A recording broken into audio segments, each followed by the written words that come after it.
Overwatch heroes. They come in many different forms. Some are rather normal, while others are certainly different. And hey, some are just straight up geriatric. And let me tell you, I've clapped up multiple old people in my days. And honestly, it wasn't very hard. And no, I'm not referring to their cocks. But the bigger question is, which Overwatch heroes could I realistically take in a fight, if any? And I'm gonna answer that question right now. I could most certainly take a few, but I would also get my shit rocked by quite a few of them as well. So enough yattering. Let's see which heroes I could clap up with no laborious effort needed. Welcome back. Allow me to quickly go over the tiers. We got instant death, which is, well, death instantly, who would have guessed. We got probable loss, which is where I'd most likely die, but I have a slight chance of winning. We got 50-50, which is where I'd say it's a fairly even matchup between the both of us. We got slight challenge, where I would most likely win, but the hero might have a small chance. And lastly, we got easy clap, which is where I win 101% of the time, no diff. Let's start off with D.Va. So to set things straight, I'm just gonna tell you right now, if I were fighting a battle against D.Va's mech, I would lose in approximately 3.5 seconds. And don't even get me started with her ult. As an American, I've never truly gotten to experience a nuclear bomb, but I guess it's my turn to see a Hiroshima in person. Now let's talk about baby D.Va, because I may actually stand a chance against her. The only thing that scares me about D.Va's arsenal, other than her massive ass cheeks, is her gun that does a retarded amount of damage. If she wombo comboed me with that gun, it's lights out quicker than if I were to go against Michael Tyson himself. But I think I have the maneuverability to be able to avoid her gun's blast. And the fire rate's also pretty shit, so I'm gonna go ahead and put D.Va into the slight challenge tier, because I think I'd win 8 out of 10 times. Next up, we got the Fister of Doom. Now I'm not gonna lie, Doomfist is an intimidating fella. If he lands a successful charged up punch, it's gonna be like he just slammed a ramen noodle against a wall. I'm toast. But if I manage to successfully avoid his punch, I think I could take him down as long as it isn't strictly hand-to-hand combat. Like if I had a knife, I reckon I could take him down pretty easily. But here's the problem. Doomfist's punch has a very small cooldown, so he's most likely gonna land a punch on me eventually. And for that reason, I'm gonna put him in the probable loss tier. And don't even get me started with his ult. Next up, we got Junkrat.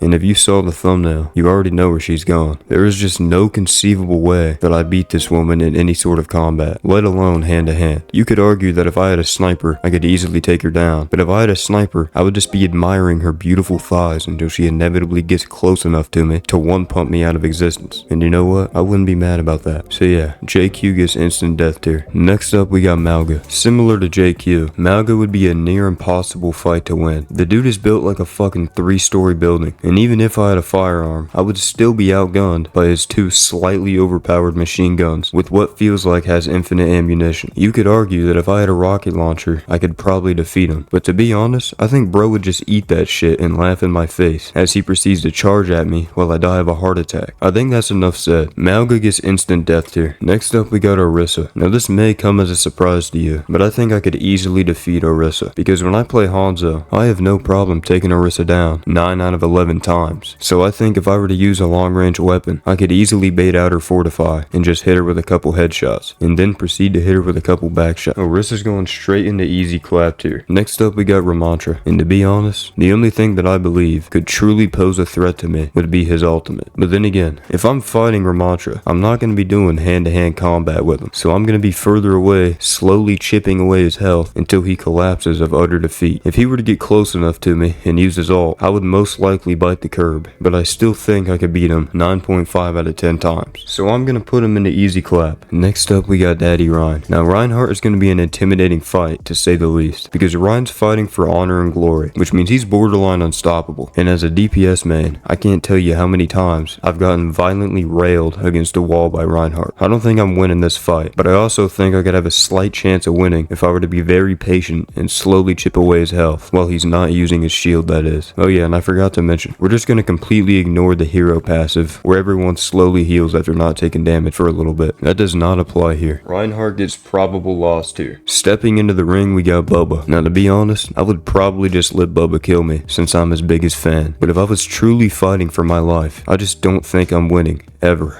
Even if I'm using a long range weapon, he's just gonna inch his way closer to me whilst healing himself in the process. Hear that, kids? Vaping does save your life. Bubba's going straight into instant death tier, and I'm not even gonna talk about whole hog. Next up we got Sigma, and hear me out. This is the easiest win of my life. The biggest threat in Sigma's kit is the Dwayne Johnson that he throws at you. You may be thinking, but what about his ultimate? If he uses his ult, he'll ask me what that melody is, and I will respectfully inform him that the melody that he is hearing is a deep B flat note coming from a different galaxy's black hole, and then he would happily set me back down, allowing me to doink him in the head for a finishing blow. Sigma? Easy clap, son. Next up we got Wonton Ogrewatt. To be real, Wonton isn't much of a threat, unless he's in his ultimate. If that's the case, then I'd probably die 2 out of 10 times, give or take. But regular Wonton, I think I could defeat him easily. His zap gun does a bee's dick of damage, and his shield is pretty easy to counter. I just run away from it, or run inside of it and shoot him. The only reason I don't think I could defeat Wonton every fight is because of his ultimate. So I'm gonna place Wonton into slight challenge tier, because I think I win 8 out of 10 times. Next up we got Wrecking Ball. And I hate to admit this, but I think I get clapped up by this dude at least 8 out of 10 times. He's too fucking fast to hit, he's got a shit ton of health, and his machine guns do a fuck ton of damage. Then again, if I'm using a closer range weapon, I think I could shred him pretty quick. So I'm gonna give Hammond the probable loss tier, because as much as I hate to admit it, I'd think I'd die to this hamster. For the last tank, we got Zarya. Now Zarya's an interesting one, because of the range of her beam, because if I'm in the range of her beam, I'm fucked.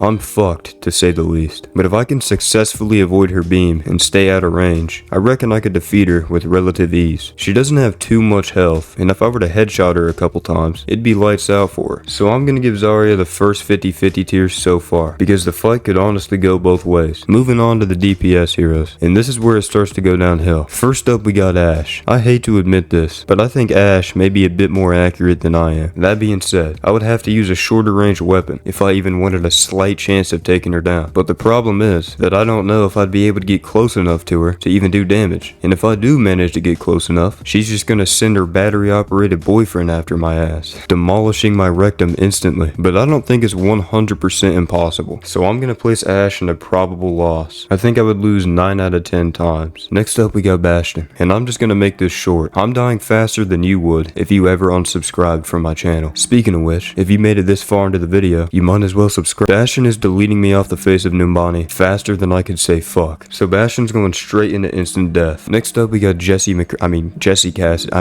Cole Cassidy. And to be honest, as long as it isn't no, I think I got this battle in the bag. I don't even think it would matter if I was using shorter or longer range weapons. Then again, I would still prefer to stay long range due to the fact that Cassidy's grenade would be useless. But I still think I could take him if we were closer together. So I'm gonna give Cassidy the slight chance tier, because I reckon I could beat him at least 6 out of 10 times. Next up we got Chode. I don't think I could possibly live with myself if I were to die at the hands of Echo, because literally the only thing Echo does is just copy other people. She's a massive phony, but unfortunately that means that she's bound to use my own overpowered self against me. Echo will most likely duplicate into me, and then I'd get distracted looking at myself since I'm so goddamn sexy. As I'm staring at my massive Mauga sized muscles, Echo would elegantly move closer to me, rizzing me up in the process, until inevitably finishing me off in 2 different ways. Now that would be some good fanfic. Echo's going into instant death, cause her abilities are just too overpowered. Next up we got Genji. Now in a normal game, I would be scared of this dude, but if it's just a one-on-one me and him, I reckon that fight would be light work. All I gotta do is bait out his deflect, then hit him with the wombo combo happy feet, and he's going down harder than I did once my parents found out that I rank Overwatch titties for a living. The only thing that's slightly intimidating about Genji is his Dragon Blade. Then again, he doesn't have an Ana to help him, so that makes it a lot more bearable. I think I beat Genji 7 out of 10 times, so I'm gonna put him into slight chance tier. Next up we got Hanzo, and I'll tell you what, Hanzo would most certainly be a challenging opponent. I wouldn't be able to use a long range weapon, because if I did, I may as well just R-Bud Dwyer myself, cause I ain't winning. Hanzo would shit on me long range, and he would just use his storm arrows on me short range. So in order for me to get the #1 victory royale, I'm gonna have to get lucky. I reckon short range would be my best bet. I just have to somehow manage to dodge all of his storm arrows. And for the sake of the video, we're gonna say that I'm like the normal DPS heroes, having 250 health. That way Hanzo can't one-shot me. I think I'd be able to defeat Hanzo 3 out of 10 times, but if he had his one shot, like he should, I would lose every single time. Hanzo's getting placed in a probable loss tier. Next up we got Junkrat, and if you've seen any of my previous tier list videos, I'm sure you know what's about to happen. I don't care how much damage this lint-licking, limping fucking loser does. I refuse to write in my obituary that an ugly fucking pirate wannabe plump pussy prick is the reason that I kicked the bucket. If I step into his trap, I'm just fucking taking it with me, and then I'm gonna turn into fucking Kratos and grab Junkrat by his stupid fucking face and shoot a goddamn orbital cannon out of my hand straight into his ugly ass face. I beat Junkrat 11 out of 10 times. Easiest win of my life. Next up we got Mei, and although I may be distracted by her absolutely magnificent thighs, I think I could pull through, although I most certainly couldn't pull out. The only part of Mei's kit that really worries me is her ultimate, because once I'm frozen, I'll be forever dozing. But I think as long as I stay long range, I could easily take Mei out 9 out of 10 times. So I'm gonna put her into easy clap as well. What the fuck? Why is she all the way over there? Next up we got Pharah. You think you the shit, bitch?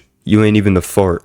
Wow. I think I've been consuming too much brain rot. If Pharah happens to be flying in the air, I don't see myself being able to do much to her if I don't have a sniper. And even with a sniper, I'm not fucking Chris Kyle, even if we have the same birthday. And I don't think Pharah's ever gonna give me the opportunity to be in close range, which is unfortunate because I would love to admire her. So I think I'm gonna give her 50-50 tier, because I know I could be on target at least 50% of the time. Next up we got Reaper, and I'm just gonna say it right now.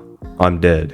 Instantaneously. Reaper's kit is literally impossible for a human being to counter. All he's gonna do is just phase towards me and blow my back out with his shotgun that does more damage than a fucking CH-53 Super Stallion Sikorsky attack helicopter. And don't even get me started with his ultimate. I'm done talking about Reaper. Let's move on. Instant death. Next up we got Sojourn, and honestly, I think this fight could go both ways. I think if I played farther back and made sure to keep on my toes, I could take out Sojourn 60% of the time. The main problem is her railgun, combined with her mobility. Her slide is a big threat, since it would allow her to get to positions that would take me longer to get to. Sojourn could easily overwhelm me, not only with her massive ass and thighs, but her speed and damage output. So I'm gonna put Sojourn in a 50-50 tier. She would be an interesting fight for sure. Next up we got Soldier, and to be honest, only way I'm beating him is long range. And even then, I'm probably still toast. Soldier is just too fast, and his Helix rockets would most likely dislocate my spine on impact, leaving me with just about as much of a chance as Stephen Hawking. To be completely transparent, I don't think I could beat Soldier at any higher of a rate than 1 out of 10 times. So I'm gonna put him in probable loss tier. Next up we got Sombracito. Seriously, what do you want me to say? I'm fucked. There's no countering Sombra. She's gonna pop out of her invisibility, virus me, then either melt me down with her machine guns or just fucking laugh at me as I die a horrible, painful, slow death. And even if I were to kill her after she viruses me, I'm still gonna fucking die. So what's the point? Nobody wins here besides Sombra. Instant death. Next up we got Symmetra. Let me tell you something. I've never once felt threatened in Symmetra's presence, but that don't mean she ain't a threat. If you let Sombra beam you for too long, not only will you probably bust all over your screen, but you'll also die cataclysmically quick. But I honestly don't think I'd ever find myself getting beamed by Symmetra for more than a second and a half, and I'm 97.11% sure that I would defeat her 97.12% of the time. So I'm gonna put Symmetra in easy clap tier. Next up we got Torbjorn, and Torbjorn's similar to Junkrat in a sense that I couldn't even begin to imagine the embarrassment it would be dying to the hands of a fat midget with a dreaded beard. The only thing that worries me about Torbjorn, other than his bewildering build, is his turret. That turret is the only chance Torb has in taking me down, and it's the sole reason that I lost to Torbjorn 1 in 10 times. But I'm gonna go ahead and put Torbjorn into easy clap anyways, because there's just no way that I am dying to this fucker. Next up we got Tracer. Now you'd think since Tracer has the least amount of health in the game, she would be one of the easiest to kill. But to counter her health weakness, she just so happens to be the hardest character to fucking hit. Tracer would leave me so discombobulated by the constant teleporting and warping that I'd feel like I just ate 400 molding mushrooms. To be honest, I would probably just fall over and die from nausea. As shameful as I am when talking about certain aspects of Tracer, I have no shame in admitting that she would absolutely dominate me in a one-on-one battle. So, Tracer's going in instant death tier. Now next up we got Venture, and if you've played at all this season, you already know where they're going. Venture has no problem with slapping my meat around all game, and when I say meat, I'm referring to my entire carcass. I would hypothetically get a few shots off on Venture, but after a couple hits, they would just burrow themselves into the ground and give me the fat middle finger that is their drill. And I don't know about you, but I'm not the biggest fan of getting drilled. To be honest, I don't think I beat Venture any more than 10% of the time, so I'm just gonna put him in instant death tier. Next up we got Widowmaker, and if you saw the thumbnail, you would know where she's going. I didn't click clickbait you. I truly believe I could easily destroy Widow in a fight. Look at any of her cinematics and you'll see why I think this. This bitch misses 95% of the shots she takes. Now if it were me controlling Widowmaker, then I would actually feel threatened. But Widow herself is light work. Only way I could possibly lose is if she let me hit, as long as I let her win. Other than that, Widow's an easy clap, and I would most certainly clap. Moving on to the support heroes, and let me tell ya, quite a few of these bitches are threatening. First up we got Ana. You may not think much of Ana at first glance due to her geriatric age and based on the fact that she's hunched over like Schmeagol, but once you see what she can actually do, you start shitting your pants. Ana's sniper may not do much damage, but keep in mind that Ana is a canonically more accurate sniper than Widowmaker, so after 4 shots give or take, your bunzos are donezo. Pair her sniper with the grenade she carries, and you're even more fucked. And just when you thought it couldn't get any worse, Ana pulls out her cleep dart, and since Ana's a psychotic fuck, once you've been cleeped, you can still see everything in your surroundings. Ana will take the time to come up to you while you're paralyzed and turn your temporary sleep into a forever sleep, and that's exactly how I'd imagine my battle with Ana going. So I'm gonna put her into instant death tier, cause I ain't killing this bitch. Next up we got Baptiste, and we're gonna address the massive elephant that just entered the room the second I mentioned Bap's name, his MO field. If he uses his MO field when he gets low, he's just gonna use the time that I have to spend destroying it, bursting me down like a fucking A10 warthog. If I manage to get him low enough to where he had to use his MO field, chances are I'm low on health as well. The only problem is I don't have a lamp I can just pull out of my ass, so unfortunately I have to admit Baptiste claps me up 9.69 out of 10 times. Instant death tier. Next up we got Brig, and I'm gonna be honest with you, I think I could easily demolish Brig if we were to squabble. Even if she has a shield, it only has 300 health, so I could just shred that real quick, and then she's defenseless, and also lacking a ranged weapon. As long as I keep my distance, I'm killing Brig every single fight. Brig gets easy clapped here.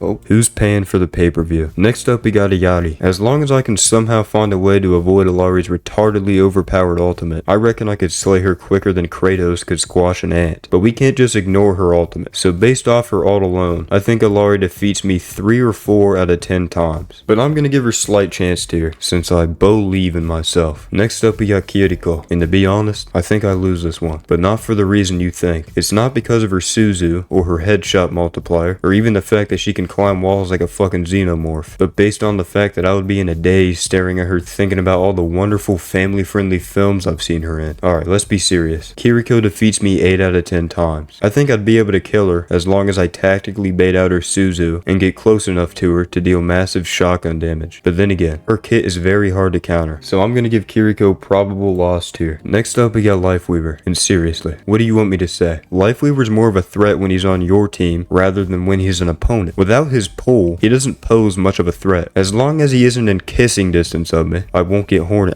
I mean, he won't be able to hurt me. I absolutely demolish Lifeweaver every time. No diff. So I'm gonna put him in easy clap tier. Next up we got Lucio, and to be honest, as long as I'm not near a ledge or get wombo comboed, I reckon I could easily defeat him. His biggest strength is his boop, but that won't be effective as long as I'm positioning at a smart location. And Lucio really doesn't do much damage, but he is quite hard to hit at times, especially when he's playing the free run mode in Black Ops 3. But I think after a few missed shots, I would inevitably take Lucio down. So I'm gonna put him into easy clap. Next up we got Mercy. Now I can't tell you how many times I thought I'd escape from danger just for Mercy to come squawking in on my location like a fucking bald eagle, spreading my cheeks and instantly erasing me from existence. Mercy's gat is very threatening to my health, and her gat is very threatening to my balls. And to be real with you, I think we're a pretty even matchup. Maybe we should get together and start a family. Oh yeah, she isn't real.